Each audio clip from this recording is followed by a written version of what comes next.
काहे दिया परदेशच्या 10 सप्टेंबरच्या भागामध्ये निशा शिवच्या आईला सांगते, गौरीला पाहण्यासाठी माझ्या ओळखीतील एक मुलगा येतोय. ती शिवच्या आईला सुचवते की शिवला सांगा की गौरीचा पाठलाग करणं थांबव आणि राधिकाचा विचार कर. गौरी अक्षतला भेटण्यासाठी आलेली असते. शिव देखील गौरीचा पाठलाग करतो आणि तिला भेटण्यासाठी येतो. मात्र शिवला वाटेत राधिका भेटते. राधिका शिवला गौरीचा विषय कायमचा संपव असं सांगते.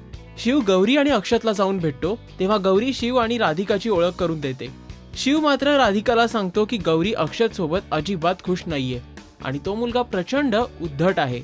संध्याकाळी जेव्हा गौरीचे वडील घरी येतात त्यावेळी ते सर्वांना सांगतात की अक्षतनं गौरीला पसंत केलंय. मात्र आजी जेव्हा त्यांना विचारते की यावर गौरीचं काय म्हणणं आहे तेव्हा गौरीचे वडील सांगतात, गौरीनं देखील अक्षतला होकार दिलाय. गौरीनं खरंच अक्षतला लग्नासाठी होकार दिला असेल का? यानंतर शिव गौरी बद्दल काय भूमिका घेणार?